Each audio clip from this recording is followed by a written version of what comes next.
Hi, everybody, and welcome to our council meeting. We're getting through. It's the middle of August. The weather is great. And council, you see before you an agenda, and I don't see anything out of the kit, although I do see some messaging about e-bikes and e-scooters. Should be a good conversation, hopefully, tonight.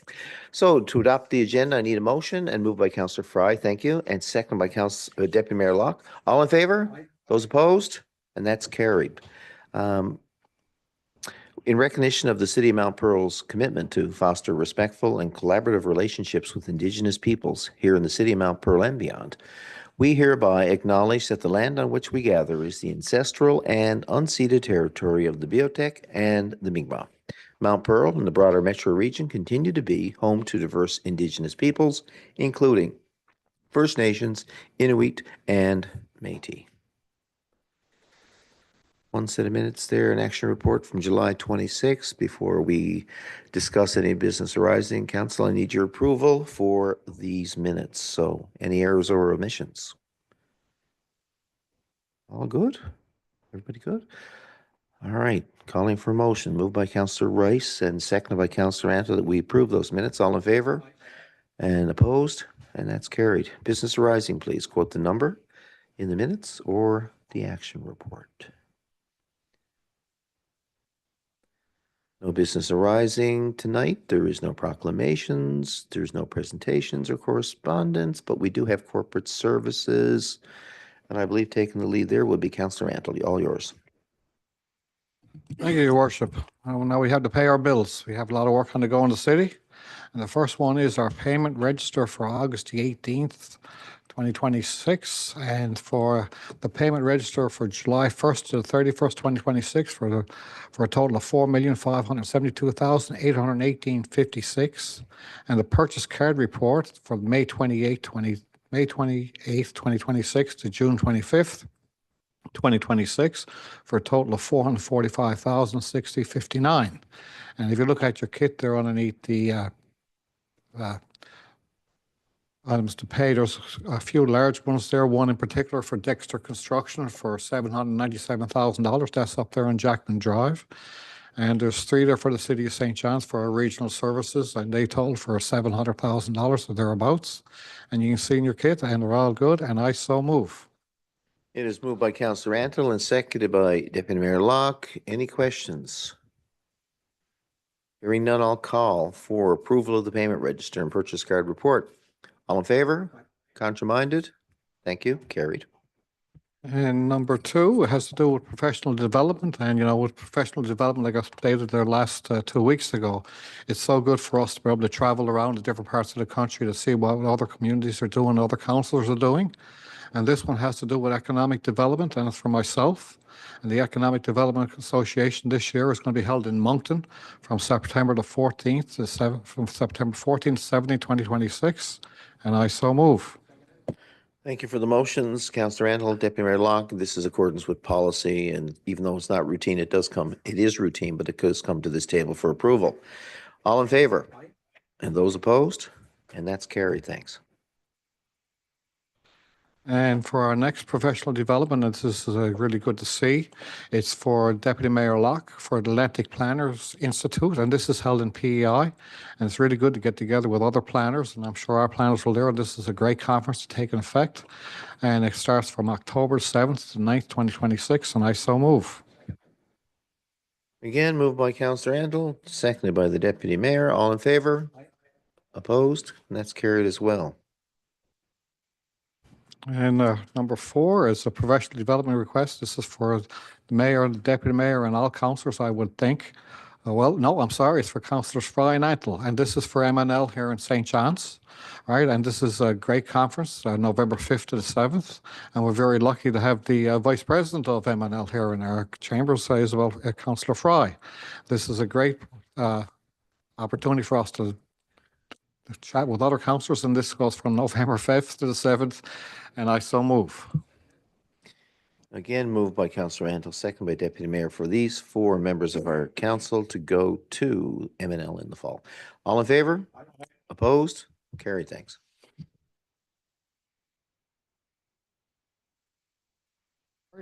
Another professional development request for our CAO, Cassie Rideout, to attend the same conference, MNL, here in St. John's, and I so move. Moved and seconded. All in favor? Opposed? Thank you. Carried. And number 6 is another professional development training. And again, it's fabulous to see. It's for our director, Jason Collins, to handle a recreation and community safety event at Summit 2026 in Shediac, New Brunswick, from September the 8th to the 11th. And I so move. Again, moved by Councillor Antle, second by Deputy Mayor Locke. All in favor? Opposed? Again, carried. Thank you. And that's everything for corporate services, Your Worship. Thank you. Going to move on to the Public Works report, and that is Councillor Fry, please. Thank you, Your Worship. Our report this evening is just for information purposes, just to give everybody an update on what our crews have been doing, because they're very, very busy and they work very hard. Our roads division, the repairs on maintenance holes, catch basins, curbs, sidewalks, lawn, and asphalt continues. And street sweeping is ongoing. For our parks division, there's of course maintenance on our sports fields that continues. Our flower planters and baskets have been installed, and they look amazing too, by the way. Our commemorative bench installations and required maintenance, providing ground maintenance for summer tournaments, and that's busy this summer. Grass cutting throughout the city is ongoing, providing support throughout the summer for community events. Court resurfacing projects are underway, and I think people have seen those on social media. They're doing a great job there. And playground structures for Farrell Drive and Branscombe Pond have arrived, and the installation will start soon in late summer.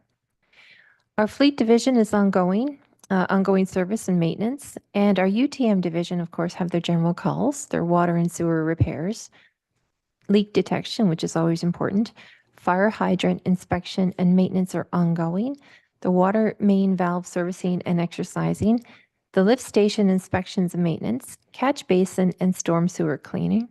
And as always, you can see in your kit here the water levels of Babel's Big Pond as of August the 10th, taking a little bit of a dip, but still quite healthy. And that's it for our report, Your Worship. Thank you very much. Now we're going to turn to recreation, and in the absence of the Deputy Mayor Kiley, I should say, who is on a leave of absence, and without Councillor Lane, I'm going to turn to Councillor Fry and Councillor Rice.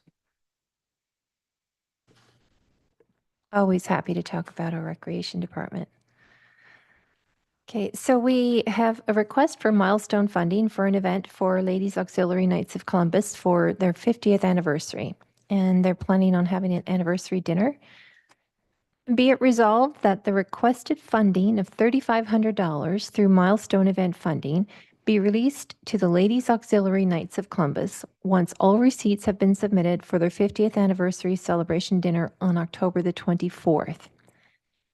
So the Ladies Auxiliary submitted a request advising that they will hold a dinner to celebrate the past and present of the Ladies Auxiliary, which was founded in 1976 as a church ministry. The ministry involved volunteering with church functions, supporting food banks, and providing assistance to the Knights of Columbus with all their events. The Ladies Auxiliary Knights of Columbus is a long-standing and valued community organization with a significant history of contributions within the city of Mount Pearl. So therefore, the committee recommends approval to provide the Ladies Auxiliary Knights of Columbus with written confirmation of the requested $3,500 for their 50th anniversary celebration dinner on October the 24th, 2026.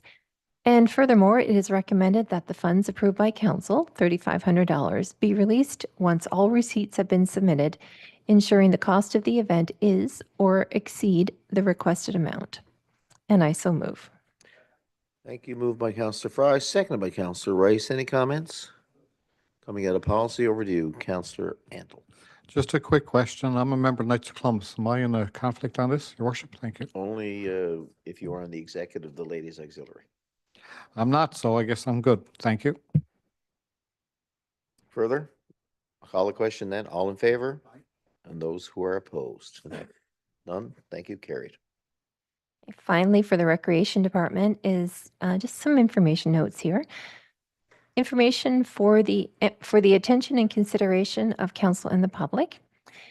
Registration for swim lessons. The Mount Pearl Seniors Independence Group fitness programs, general recreation programs, as well as the time and care programs will open on the following dates. The Mount Pearl Seniors Independence Group fitness programs for Mount Pearl residents is August 25th at 1 p.m. and for non-residents, August 27th at 1 p.m. The general fitness programs, now of course, proof of residency is required for resident registration. Mount Pearl residents will register for general fitness programs on August the 25th at 5 p.m. and non-residents August 27th at 5 p.m. The time program, and this program requires a referral before participants can register. For Mount Pearl residents, it's August 25th at 5 p.m. and non-residents August 27th at 5 p.m. And our care program, this program also requires a referral before participants can register. Again, Mount Pearl residents will register on August 25th at 5 p.m. and non-residents August 27th at 5 p.m. And swim lessons registration. Of course, this one's always popular. And proof of residency is required for resident registration here as well. Mount Pearl residents will register for this one on August the 31st at 5 p.m. and non-residents September the 2nd at 5 p.m. As I mentioned, residents are required to provide a valid proof of residency prior to the registration date, and participants are encouraged to register early as program spaces are limited and may fill up quickly. So for more information, please visit the City of Mount Pearl website. And that's it for this report, Your Worship. Thank you. Thank you very much. Nothing for community safety this meeting. Engineering, Councillor Rice. Thank you, Worship. Our first one in our kit here tonight is a contract award for electrical maintenance services, which is our TP-26-017.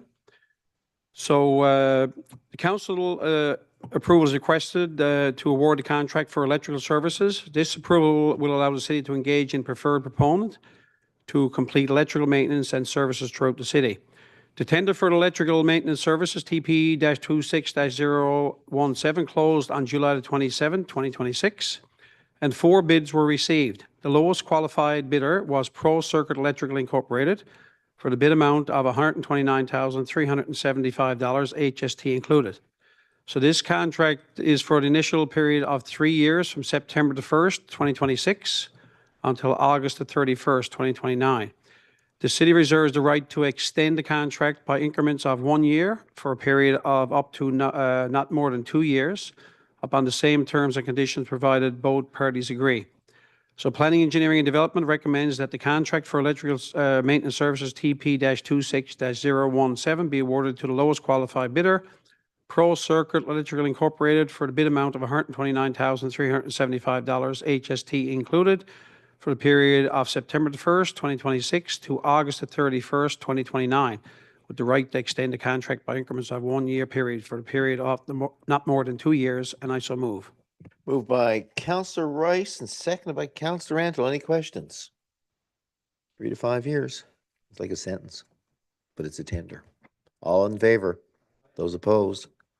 Thank you, sir. It's carried. Over to you for plumbing.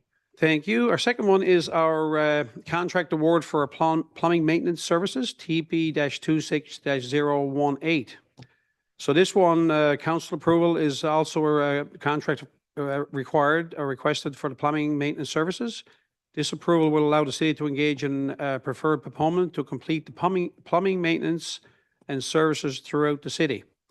So the background on this one is the tender for plumbing maintenance services TP-26-018 closed on July the 28th, 2026, and 1 bid was received. The lowest qualified bidder was King's Plumbing and Heating Limited for a bid amount of $60,375, HST included. This contract is for initial period of 3 years from September the 1st, 2026 to August 31st, 2029. The city reserved the right to extend the contract by increments of 1 year for a period of up to no more than 2 years upon the same terms and conditions provided both parties agree. So the Planning, Engineering and Development recommends that the contract for plumbing maintenance services TP-26-018 be awarded to the lowest qualified bidder, King's Plumbing and Heating Limited for the bid amount of $60,375, HST included, for the period of September the 1st, 2026 until August the 31st, 2029, with the right to extend the contract by increments of 1 year for a period of not more than 2 years. And I so move. Moved again by Councillor Rice and seconded, thank you, by Councillor Mantle. All in favor? Aye. Those opposed? I'm seeing no hands up, and that's approved.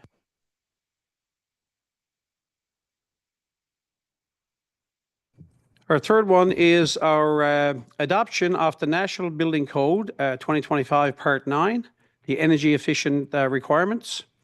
Just a little background on this one. The province of Newfoundland Labrador has adopted the 2025 National Building Code. However, municipalities retain authority to adopt Part 9 residential energy efficiency requirements and determine the applicant energy performance tier for 1 and 2 family dwelling units. Council must therefore determine whether the adoption section 9.36, which is the energy efficiency, and establish an implementation approach for the city of Mount Pearl. So background on this one, the 2025 Building Code and National Fire Code came into force in Newfoundland Labrador on July the 12th, 2026. While the province adopts most provisions of the National Building Code Part 9 residential requirements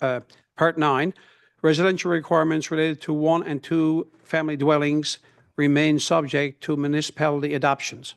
As a result, municipalities must independently determine whether the adoption section 9.36 energy efficiency and establish the applicable minimum compliance tier. So section 9.36 introduces a 5-tier residential energy efficiency framework ranging from tier 1, which is the base compliance, to tier 5, which is the net zero energy ready. So the city of Mount Pearl, just a second, I'll just get down to the bottom here. The committee recommends that the council adopt National Building Code 2025 Part 9, including section 9.36 and the energy efficiency for 1 and 2 family dwellings within the city of Mount Pearl, and establish tier 2 as the initial mandatory compliance standard. Staff further recommended that council consider a future review of tier 3 implementation once municipal processes, industry readiness, and staff capacity have been established. Tier 4 and Tier 5 are not recommended at this time, and I so move. Again, moved by Councillor Rice, seconded by Councillor Mantle. Coming to you, Councillor Deputy Mayor Locke. Thank you, Mayor. Thank you, Councillor Rice. You know, just for clarity here, I know Councillor Rice indicated that there's up to 5 tiers in this particular Part 9 of the National Building Code. And it seems that we're only achieving tier 2 of a possible 5. And the rationale for that, of course, is, I mean, this will be mandatory requirements. And council discussed this at large with staff and based on staff recommendations. If we were to adopt mandatory tier 5, that would increase the cost of housing tremendously. That it wouldn't be viable. So we figured the most prudent thing to do was up to tier 2, which is still energy efficient. I don't want the message out there that Mount Pearl is sort of reneging on energy efficiency and climate initiatives, because we are not. So we recognize in consultation, you know, with the builders that most of the tier 2 requirements are already being undertaken. So by making that mandatory in the city of Mount Pearl, we're not causing any undue hardship or any increased costs on potential home buyers.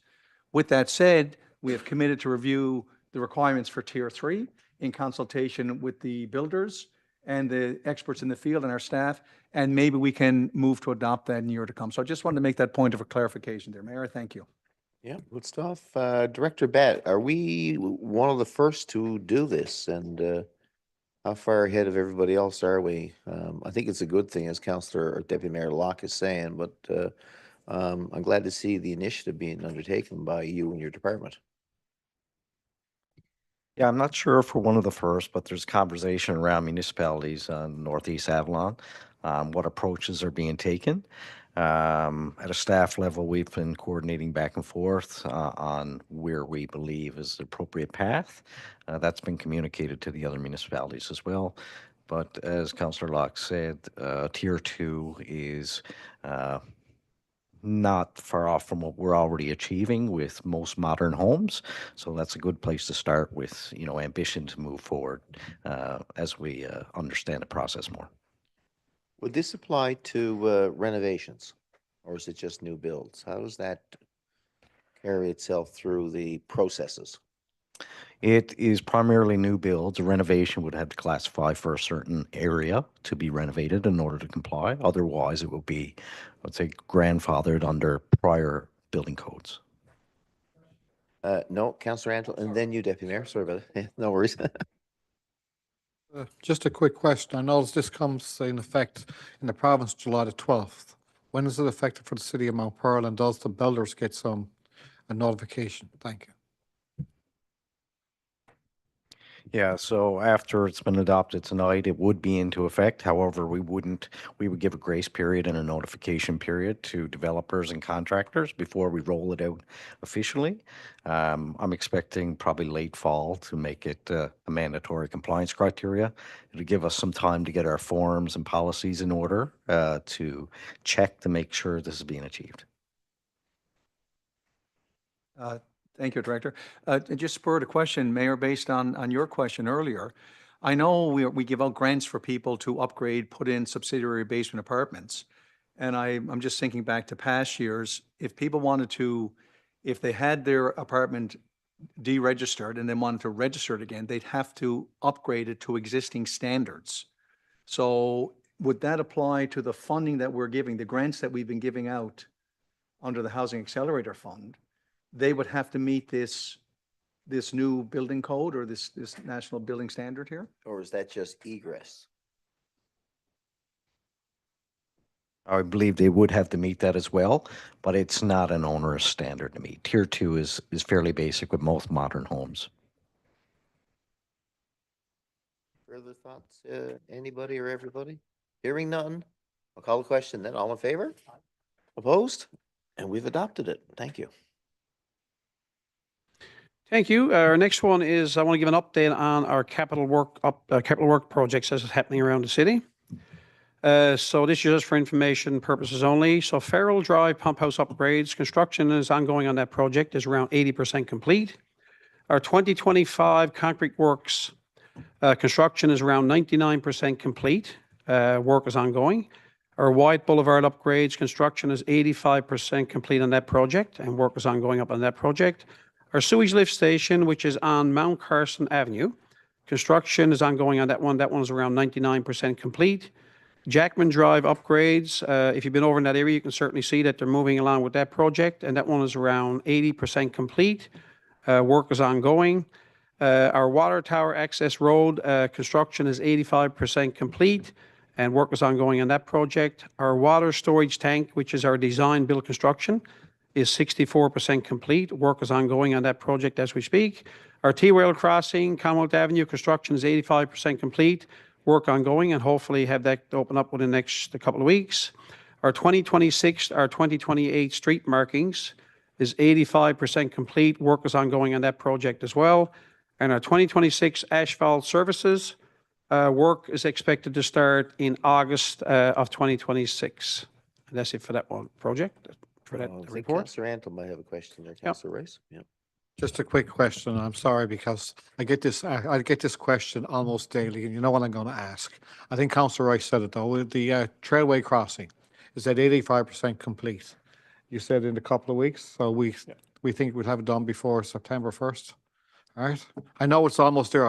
I saw him do some electrical work the other day, so I'm looking forward to see that done. But people do ask us. One or two people watch. No one did ask that question. Thank you. Is that a question or just commentary? I have a question, but you go first, Councillor Rice, unless you're continuing your report. I can go back to it. It doesn't matter. No, I just wanted to add to that one that we had some work there that Leighton Power had to do down in that area for because there are two poles that are going to go, or that's going to carry the I guess the signage out over the street there, we're too close to the wires, but those wires have been moved up. And so hopefully now over the next couple of weeks, we'll get the pole bases down and everything will move along there and get the crosswalk put in. So that's the next plan. Sounds good. No, I'm good. Thank you very much. Anybody else? Let's move on, sir, to, I guess you're going to occupancy, are you? Yep, okay. So these are already pre-approved by our Director of Engineering. So just want to just read it out anyway. The occupancy permit listing from June the 1st to July the 31st, 2026. You'll see 4 there in your kit. And that's just for information purposes only. And our next one is our building. Let me get it opened up here. Next one is our building permit listing, which is also pre-approved. This one runs from June the 1st to July the 31st. And you see quite the substantial amount there. There's 85 listed off in our kit there.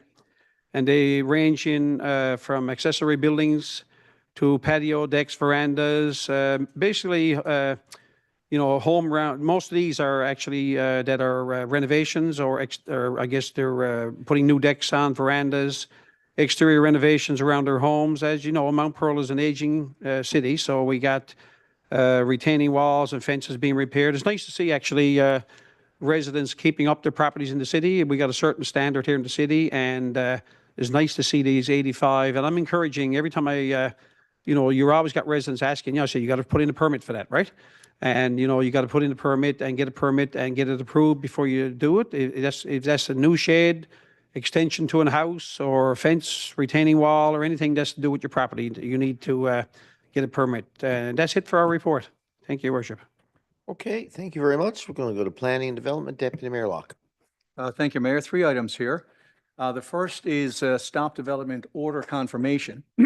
A council decision is required here to confirm an order to cease commercial activity at a residential property pursuant to the Mount Pearl Development Regulations. Council has the delegated authority, has the authority to delegate authority to an employee of council to issue an order in accordance with our regulations.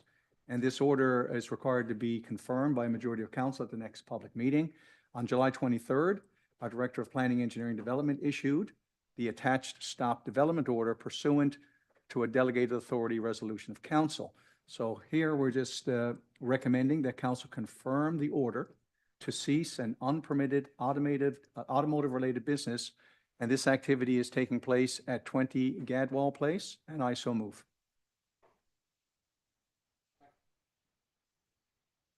Is there a motion required to confirm this order? I'm going to ask the legislative officer, just to make sure, right?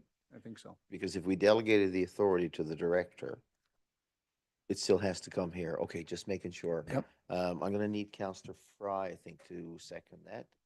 And thank you to both of you. Any further questions? Councillor Rice. No, I'm glad this one is coming. This is happening quite frequently in the city now, and I know we got other areas in the city that residents think they can operate a commercial or a business out of their property, but that's not the case. I mean, we have several other areas as well in the city that this is happening, and it's not allowed in a residential area. I'm glad this is coming through, and I drove over there this afternoon, and I just wanted to have a quick look, and there was 5 or 6 cars in the driveway in that area. So something happening there, and I'm glad our inspectors and our municipal enforcement, whoever's doing the inspection on those, are traveling there and reporting that back. This stuff is not, if you want to operate a garage or something like that, you go to a proper location and set it up. So that's just my view on that one, and I'm glad this is happening. Thanks. Yeah, well said. You live in a residential area, you should be able to enjoy living in a residential area, not living in a commercial area or have commercial activity. I'm going to call the question. All in favor? And those opposed? And that's carried. Thank you. Thank you, Mayor. The next item is the St. John's Urban Region Regional Plan Amendment number 110, 2025. This is an update here. And this, again, is for the attention and consideration of my members of council as well as the public. It's a public consultation summary regarding the St. John's Urban Regional Plan Amendment. No objections were received during the referral and consultation process of this urban regional plan, which closed on August 10th to 26. In summary, the city received 4 responses from our neighboring municipalities, CBS, St. John's, Bay Bulls, Portugal Cove, St. Phillips, and none of the responses raised any concerns nor objections regarding the proposed provincial amendment. We did, however, receive one email from a resident, and they were seeking clarification as to how this might impact their individual residential property. But after discussing this with our staff, the resident did not express any objection, again, to this proposed provincial amendment. Now, next steps. This is a very thorough process, as we know here, trying to get our municipal plan, Mount Pearl's city municipal plan updated. So this are the required upcoming steps. We await confirmation from the province regarding this proposed St. John's Urban Region Regional Plan Amendment. We're expecting that late August. Then we're going to resubmit a revised draft municipal plan and development regulations spanning 2026 to 2036. This, of course, is based on internal revisions, the outcome of the amendment that we just referenced, and response to general commentary and review comments from the province.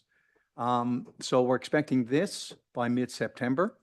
Then we're going to await Section 15 release for the Municipal Plan Development Regulations 2026 to 2036 from the province. We're expecting that late September. Then we'll proceed with the adoption of our Municipal Plan Development Regulations by our Public Council. Again, late September, early October. Then we have to schedule and hold a joint public hearing. We're expecting that in mid-October. Then we'll await the Public Commissioner's report, council approval of our municipal plan development regulations, submit the plan and regulations to the province for ministerial registration. We're expecting that in early November. Then we'll await ministerial registration letter from the province, again, late November, early December. And finally, publish the notice of registration in the Newfoundland and Labrador Gazette, and that's estimated at the end of December. This will then conclude the required process, and the new Mount Pearl Municipal Plan and Development Regulations for 2026 to 2036 will officially come into effect on the date that the notice of registration is published in the Newfoundland and Labrador Gazette. So this is a very fulsome and thorough process here, and we are following due process. So I just wanted to provide that update there, Mayor. And the last for our report is the development permit listing from June 1st to July 31st of 2026. And you can see that there are 11 listed there. And we're open to any questions, should council have any questions on this. I think Councillor Antle does. Just a question, and maybe we can answer this. I noticed this is just for our FYI, right? But it's dated June the 1st to running through till July 20th. Is there any way we can have that earlier, like instead of having already happened? What's going to happen? Is that a possibility? Well, no. Well, this is development permit listings that are happening, like, open air assembly that happened on June the 16th. There a hockey tournament that happened over on Tops Road. I didn't know that was happening. But if we had known, if we have it beforehand, is there any way you can have it beforehand, like it's going to happen in September? No, things, what I'm asking, instead of having it now as an FYI that it already happened, like it's an FYI it already happened. I'd like to know what's going to happen. Well, I guess Thank the only thing we could do is show permits have been approved right up to today, I'll say, to exaggerate the case perhaps. But we can't really forecast into the future unless you're talking about an activity that was approved that may happen in the future. But they're all future oriented, right? Because when the permit's issued, you're about to do something. So help me out here, either director or CAO. I'm trying to answer Councillor Antle in a practical way, but could we get them earlier or more up to date, for lack of a better word? I don't mean that to be critical, just asking the question. No, I mean, listen, we can certainly take it away. I don't see a procedural way to provide guaranteed advance notice of all permits issued, because our permits are processed based on event date. Or activity date. So I can't guarantee you that, because we may not even be in receipt of the permit application 2 months out from an event happening. We may only be able to issue the permit in that appropriate time period. So unfortunately, I think we have to take that away and give it more consideration as to how we can achieve. I know what you're asking for, but it's a manual process to deliver that. And so we have to give that more consideration. Yeah, just to go back on that one, like for the ball hockey tournament, that's one I was just noticed that it happened on July the 9th. And this is if it was an FYI, like I walked over it, I didn't know it was happening. Is there any way that we know, say, if something's happening in September, if it's going to be an FYI or October, maybe it doesn't happen, but that'd be nice to know if it's going to happen. Something that, That's the Thank- takeaway. I think that's the one you Thank you. gotta, but I would ask this, not for decision tonight, but to Councillor Ansell's point, if the report is being prepared the Friday before the Tuesday, maybe the cutoff could be the Thursday before the council meeting, and the spreadsheet, which I'm assuming this is what this is, could be tabulated. The other issue, I think we're gonna leave that in your hands until next meeting. Councillor Ansell, that work for you? Okay, that report was from Deputy Mayor Locke. Are you finished, sir? We're done, sir. Thank you. I'm going to move to roundtable. Councillor Rice, please. No, just a couple of things for me there. I just wanted to add about the city website. Also, there's a couple of things I wanted to highlight actually, because a couple of people, residents called me about a couple of things happening in the city, and one of them was a citizens alert about signing up for the citizens alert. Anything that's happening in the city, you get it through that process there, because you once you sign up and give your email, you get notification of it, because a couple of people mentioned to me that they didn't know something was happening, but if you sign up for that, you will get it. Also, the construction notices are all up there as well on the city site. Very important, because I know we got lots of construction happening now around the city. Over on, up around Farrell Drive area is a lot of stuff happening up in that area. So, same thing as well. And the other one I wanted to mention is the Hey Mount Pearl Your Voice. So you can go in on that app, and you can put actually on the Hey Mount Pearl, you can actually click on the link there, and you can go in and give your opinion on stuff, upcoming stuff in the city. So I just wanted to, that's it for me. Thank you. Yeah, citizen alerts are really valuable, especially for service notifications or emergencies.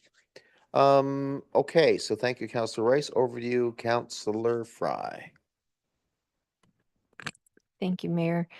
There are two things I want to speak about tonight. The first one is something that I think we'll all be interested in, and that's, of course, e-bikes and scooter regulations. As part of Municipalities Newfoundland and Labrador, I've been involved with meeting with the province and the team, Minister Guzny and his team there, in terms of how to go forward in terms of regulating this. And of course, this is all so new. It's new technology, and we're still trying to catch up with it. But everyone agrees that regulations are needed for a number of reasons. I mean, first of all, you've got a lot of young people using these. They don't know the rules of the road. They haven't applied for a permit and did a test and then did their driver's training and then had to do another test. Like this, kids are kids. And of course, as kids do things that they probably shouldn't do. They don't have the fear. So we need regulations, first of all, to keep them safe. But also, I know after talking to a lot of people over the last couple of weeks, especially, there are a lot of people who have had near misses with people on e-bikes and e-scooters. I know I have.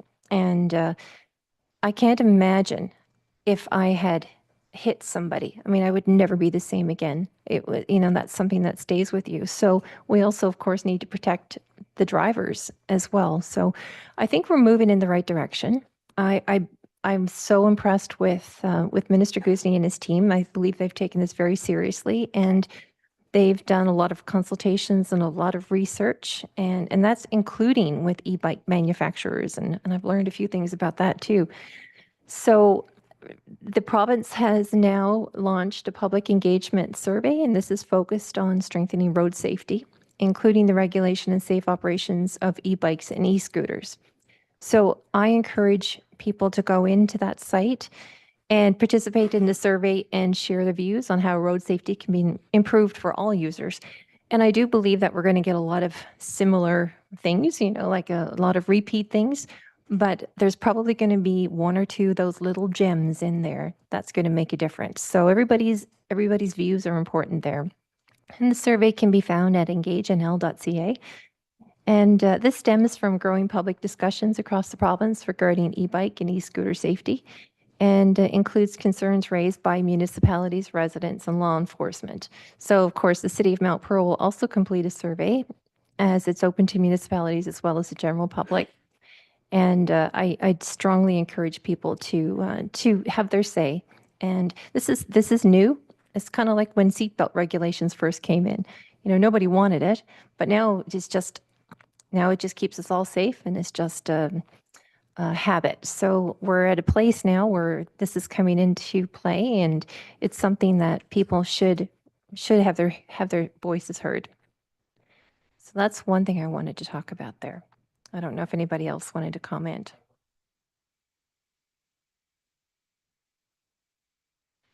The other thing I wanted to talk about is as you guys all know, I'm an animal lover. And I've had a number of residents reach out to me over the summer with concerns that our animal, when they call in, if they've captured a stray animal, when they call in, they're told that we don't collect stray animals if they're in custody. So this got some people shaking their heads because, I mean, if you see a stray cat, you're going to entice them somewhere, enclose them, and then call animal regulations and say, please come get this. But they're being told now, if you have the animal, we're not coming to take it. So this is something of concern. I just bring it forward because I've had a number of residents reach out to me on this. This is the season when you've got a lot of animals roaming, and we're coming into kitten season, and you don't want an excess of animals on the streets. Plus, you also don't want, for the safety of the animals as well. So this is something I just wanted to bring forward for future discussion. I just wanted to table it here today and let residents know that this is something on our radar and we're going to revisit it. And that's it for me, Your Worship. Thank you. Yeah, I guess part of your plea is it something new we're doing or not doing, whatever the case may be. But yeah, it's nice to be able to communicate that to residents. We used to collect animals, and I believe it changed in 2019. So I'm just asking that it be revisited because this is something, like I say, we don't want animals on the street. And you've got all these good Samaritans who are collecting or trying to save animals and trying to get them off the street.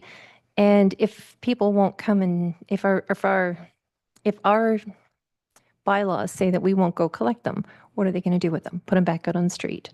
And we don't want that. So I just wanted to bring it forward and have it revisited. Thank you. So the direction is, would staff take it away? I'm thinking that's what I'm sensing, right? That's your plea? Yeah, good stuff. Okay, thanks so much. Over to you, Deputy Mayor. Thank you, Mayor. Two quick things. Well, first about the e-bikes, I won't go on at length because Councillor Fry summarized it nicely there. I'm just delighted to see the province, taking an initiative and reaching out, seeking feedback. But as Councillor Fry said, I think there's going to be significant overlap in the responses. So I await that. I also want to just extend congratulations to the event Sunday, the Sunset Market out here out front. I mean, people were they were charmed, I got to say. So many people came and said, what a lovely event. It was pop-up. Some people said, I didn't know about it. I heard the music. I was over the tennis courts. I decided to drop down. The music was great. The food was great. All the vendors. So I just want to extend congratulations, Director Collins and others who were involved in that, making that such a success. That's it for me, Mayor. Thank you. Thank you. And over to you, Councillor Antle, and let's talk about e-bikes, will we? I have two things to talk about. One, I'll talk about e-bikes, believe it or not. I just fill out Engage NL. I have a call in to the minister that I want to chat with the minister because I am on an e-bike. And I'm on the bike trail every week, every day. And I stop talking to people most times to ask them about how they feel about e-bikes. And a lot of people, there's distinguished between e-bikes. E-bikes, there's pedal-assisted e-bikes and e-bikes without pedals. And we got to make sure that we're not going to ban e-bikes that pedal-assisted. I think, and the minister even said, we're not looking for banning e-bikes with pedals. Pedal-assisted bikes, I mean, there's to clarify, there's a big difference. And I won't go on about that too much. But, Sunday when I went up from my house to CBS, 90% of the bikers were e-bikers on the trails and they were following the rules of the road. Now I'll get to my topic, and I'll just get into that. I was up on St. David's, and I contacted council Wednesday or Thursday last week with my grandchildren. And when I went there were 6 youngsters, and they were electric dirt bikes, or whatever these called, they'd never had no pedals.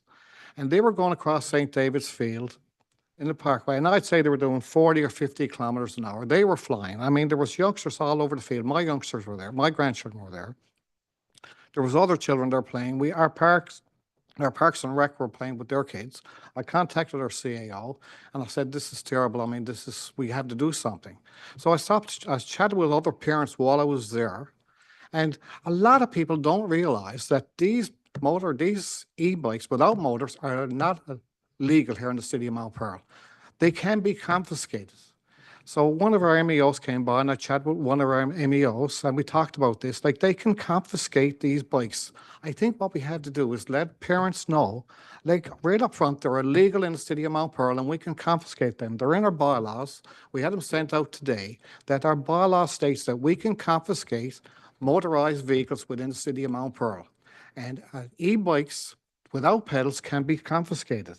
I think what we need to do is put on our website, on our Facebook, that we're going to start confiscating these bikes. Parents need to know they're illegal in the city of Mount Pearl. Somebody's going to get hurt. The bylaws, like Councillor Fry just said, the minister's working on something.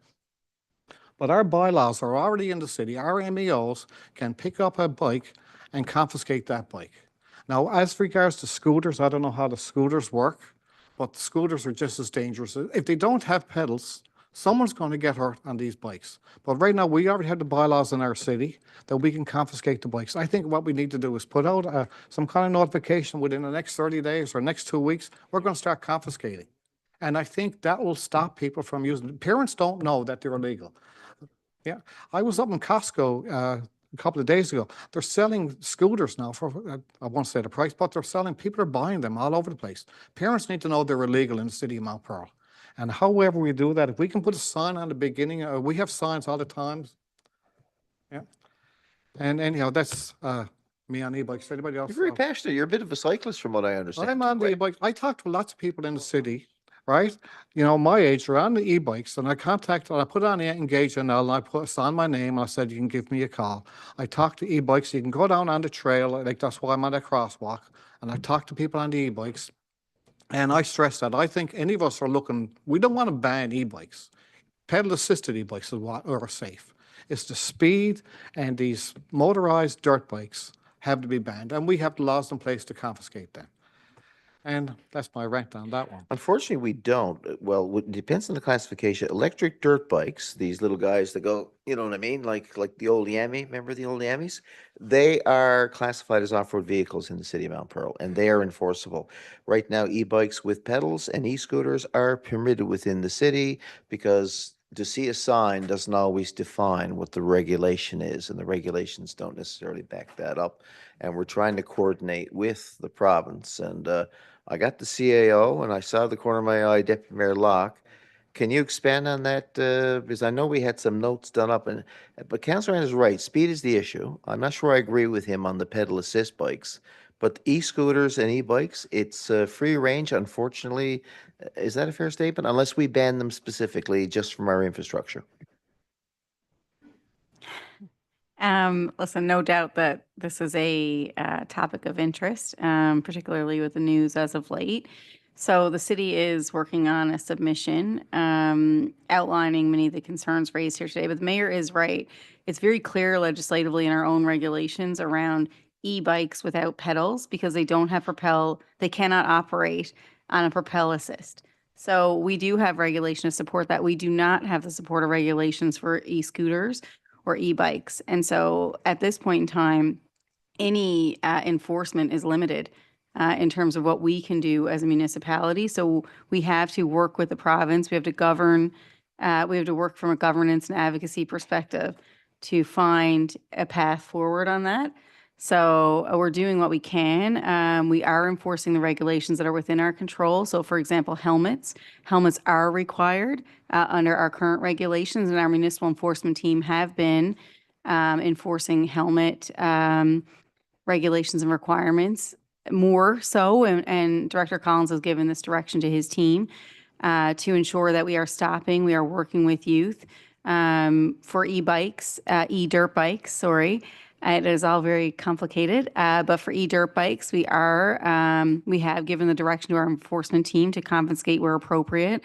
And if you're operating outside of that, to call a parent and ensure the parent comes to collect the bike in those times. So the challenge is around enforcement of e-scooters and e-bikes that have pedals with them, because our ability to enforce is limited. However, we are working more on an awareness angle right now, and we're going to work with the province to support better legislation that we can better enforce. I'm going to save you for last, Councillor Randall, because you started a great conversation, but I think we've got two colleagues that want to speak, and maybe more for all I know. But I'm going to go to Deputy Mayor Locke and then Councillor Fry. Thank you, Mayor. Just further to what Councillor Antle was saying, I mean, he's dead on the money here, but I think we got to get into the semantics, because we're using the term e-bikes. And I think that's where the confusion comes, Councillor Antle.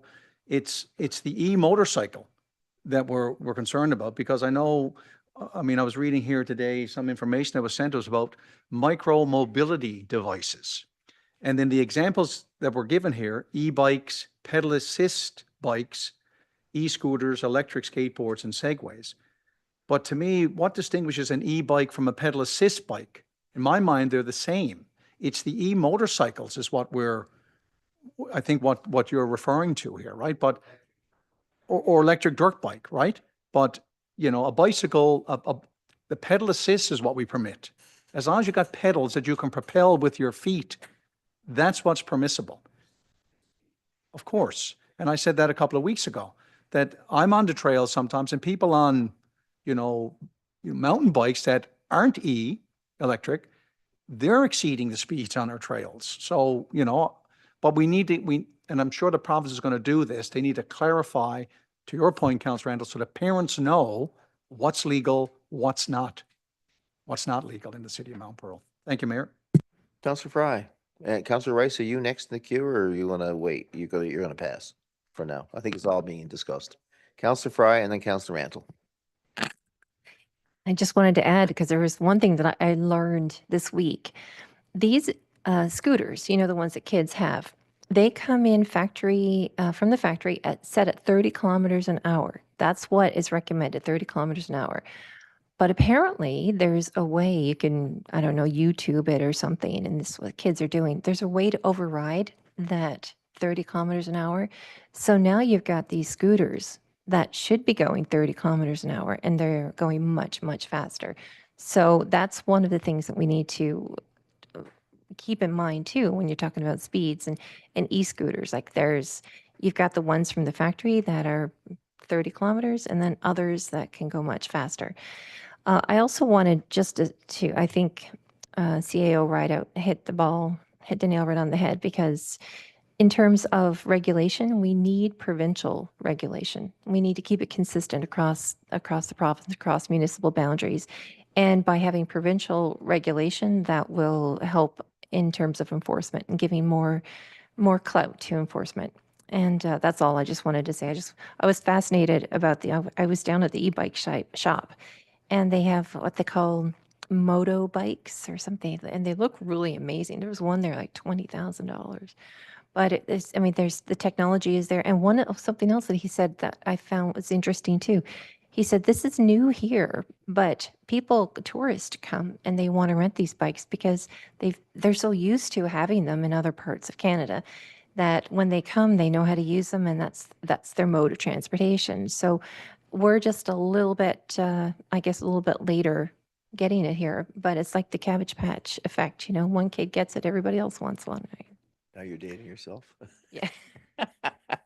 Councillor Randall, you started this. Anyhow, How do you want to finish, sir? Just on a high note, I talked to some kids that use scooters, and I thought this was fabulous. A couple of scooters, like you can leave my house or the Mount Pearl now, and you can take these scooters, and that's what they're planning to do, go right to university, 10 kilometers from Mount Pearl, 10 kilometers on our trails, and it's nice trails, and they can take the scooters, put them in their backpack and put them in the locker. So it's ideal for university students. There is a way we can keep these scooters and work with these. Like the mayor said, speed is the key. 20 kilometers on our trails, that's it. If you do 20 kilometers, myself and Director Collins, we both have e-bikes. And, you know, if we do the speed limit 20 kilometers, it's no problem. I have an e-bike. My son has a regular bike. I cannot keep up with him. I have an e-bike. My bike tops out at 28 kilometers. It won't go any faster than that. I can't keep up with Ryan. This is just impossible. It's just, so it's speed. Anyhow, I'll go on. That's it. We can go on to that. My last one is really, it's good news. And I think we need to send out a letter of congratulations to Reed Music. Junior and Gina Reed are celebrating 35 years of successful business here in the city of Mount Pearl. Junior and Gina started their business off here on number 3 Commonwealth Avenue. Right? And they had one little office there off Emerald Electric. That's where they started, a little tiny office. It was just, they had a couple of guitars and a piano, and they started off 35 years ago. And now you look at them, they're over on Topsail Road. They have, I think the top floor, they have classes. I have taught so many people how to play music here in the city of Mount Pearl. And if any time we want any kind of donation, you call Junior and Gina, and they're there right away. So for 35 years successful business here in the city of Mount Pearl, congratulations from us, I'm sure, and a nice letter from the city of Mount Pearl would be nice. And maybe we can drop over and drop it off to them. And that's everything for me, Your Worship. Thank you. Consider it done. I'm going to finish with a few thank yous. Thank you to Carrie Hodder in our city communications for putting together all these great e-bike, e-scooter, and e-messaging for the city. Thank you very much, Carrie. Thank you to council and staff for Mount Pearl putting the initiative in through MNL to put a resolution on the table so that Councillor Fry, who's the vice president of MNL and is also, I think, head of advocacy, could meet with Minister Guzny along with her colleagues at MNL. But I can also give you an update. I think the minister is very confident in the process, and it's going to be very thorough. But there are timelines. And he, I believe, mentioned to me yesterday that they're hoping to bring in some legislation the fall. They're not dithering, because he's not just hearing it, say, from the city of Mount Pearl. I think all quarters are speaking to it. And I think, we talked about setting up a meeting with Minister Guzny just to follow up our engagement. I believe we would have no trouble getting Councillor Rantle to go. Yeah. So with that in mind, thank you everybody for your attention, your discussion of the issues, and giving up the evening of your Tuesday, which is a quiet evening outdoors. And I'm going to now call for a motion, please, to adjourn the meeting. Moved by Councillor Fry, seconded by Councillor Rice.